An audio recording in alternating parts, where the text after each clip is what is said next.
Hello everyone, welcome back to a new episode of How to Reach 2000. We're playing with the white pieces. Let's start with d4, d5, bishop f4. This is the London system, and I'm quite frustrated to see knight c6 again. They should really try to go for c5 and try to put pressure on my center and also open up their queen.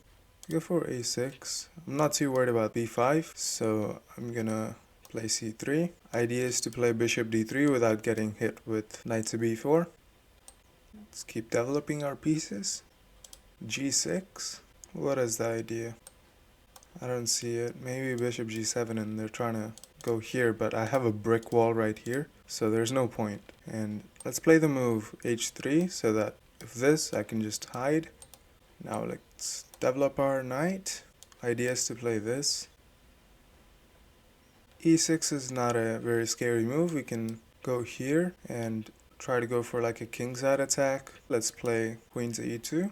So far they're playing in a very passive way. They're not doing much there. I'm gonna play knight to e5. If knight takes, I'm gonna take with the bishop. Yep, and if they offer the trade of these two bishops, I'm gonna accept and then play this. I'm not worried about that. What's the worst they can do? I'm gonna go h4 and then h5 next. If they go knight here, I'm gonna trade and then play this and this, and I'm gonna break through.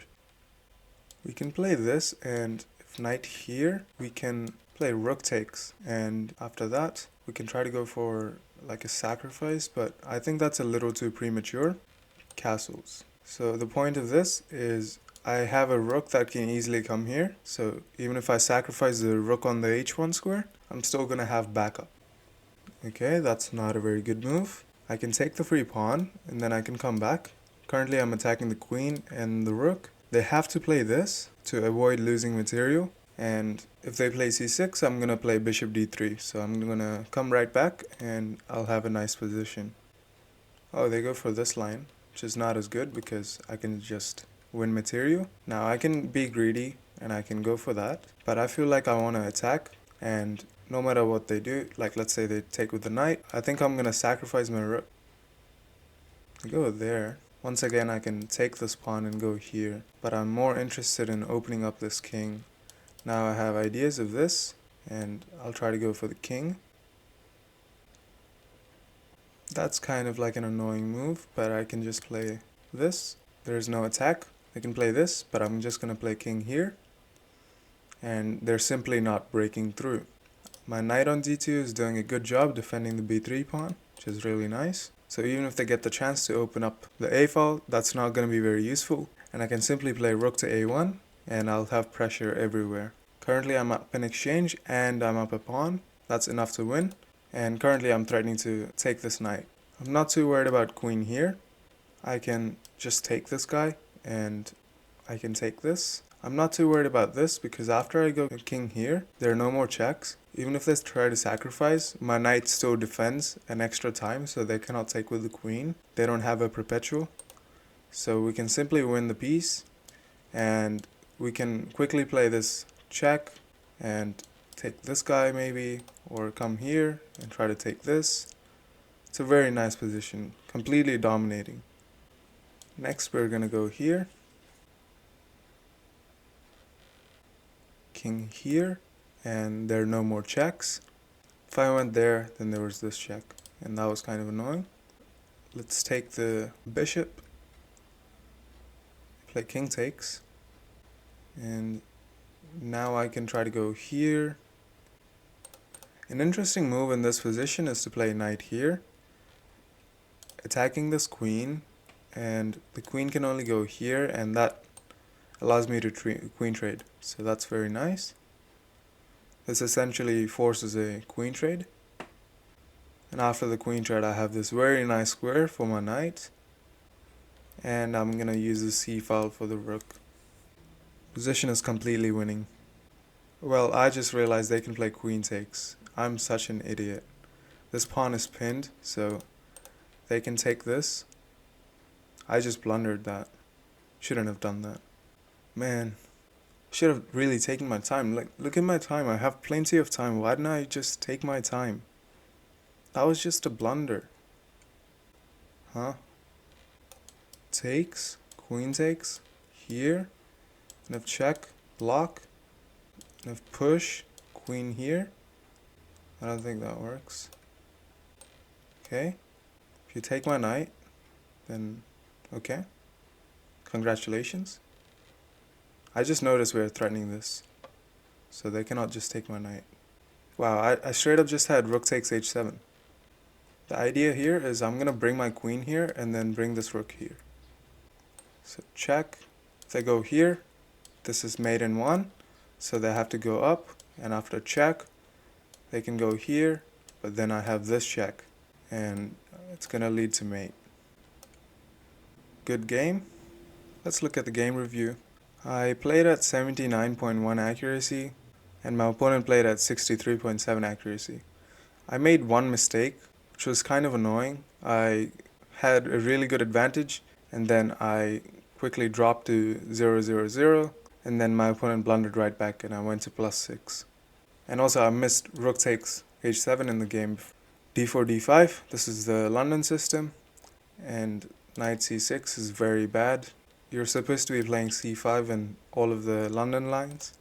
g6 is also weird, like you don't usually try to fianchetto your bishop against London, because like look at this, your bishop is going to be biting on granite, so that's not going to be very effective.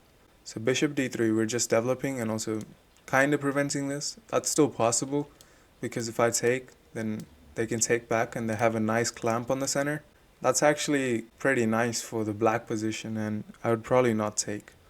And I played the move h3, so that knight h5 is not a problem. And they go for castles. I went knight here. I could have also considered moves like g4, but I didn't really want to go for that. Now I play queen e2, just centralizing my queen, and I have future ideas of playing e4 if I wanted to. Rook e8, trying to go here. I play knight e5 so that they cannot push. They take, which is not great because I can get my bishop here, and now it's kind of awkward for them, because if they move their knight, I'm simply going to take, and you can notice that they have a lot of pawns on the light squares, but no dark squared bishop. So this light squared bishop is kind of stuck behind these pawns, and they have nothing controlling all these weak dark squares. So I was really happy if they allowed me to take. Now I went h4, my idea is h5. They went queen here, kind of ignoring the threat of this. I felt like I wanted to castle first, so I castled, and my idea was now I can play this and potentially sacrifice my rook and still have backup.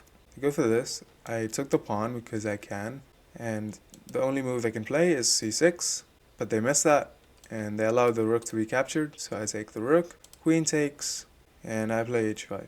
I was ready to sacrifice the exchange back to open up the black position, and I can easily bring my other rook and go for a quick attack. They play rook b8, now I take, opening up the h-file, and I play this move, putting pressure on the knight, and also I have ideas of going here and trying to do something on this side of the board. They go queen here, threatening mate in one, so I played b3 to prevent the mate. Queen d3 is played, and now I just take the free knight. Apparently this is a draw, but I don't really see it. Like check, king b1, now bishop to a6. Wow, so they're trying to go here. And obviously if I move my knight to defend that square, then they can sack the rook and try to get a perpetual. I did not see that, so I just blundered a perpetual. In the game, they played this, and after I went here, they made this mistake. This was a huge mistake, because now I can go king up and there are no more checks. This is the only good move. And they went here, now I take, and this was a really bad move. Like, that was just stupid, because they can just take. Obviously there's this mate, but I didn't see that. And if I saw that, I would have played it right here. Like this, check here, and this is checkmate. But I didn't see that until like the end of the game. They sacrificed the rook, which is the best move. I did not see that. But the idea is they're preventing this, or at least delaying it. And if I don't take the rook, then I'm gonna get mated. So I take the rook, queen takes. Now I can go here. This is the only good move. Now there are like no good checks, because if they go here, I can go here, and after this check and here, there are no more checks, and I'm simply threatening rook takes and then mate eventually. So let's keep going. Let's go back to the game. Rook takes h7 is played because they took my knight, and I eventually saw this idea. I should have seen it earlier, but I don't know why. I should really spend time so that I can try to play the best move. If they take the rook, they're getting mated in 3 moves, and if they don't take the rook, then they're getting mated in 1 move. So they take the rook, and after I play queen check, which is the only good move because it cuts off the king like this, and after the king goes here, this is mate in 1, so they don't do that. They go here, and after check, they have this 1 move, and now I have queen to f4, which is checkmate. Thank you very much for watching. Hope you guys enjoyed this video.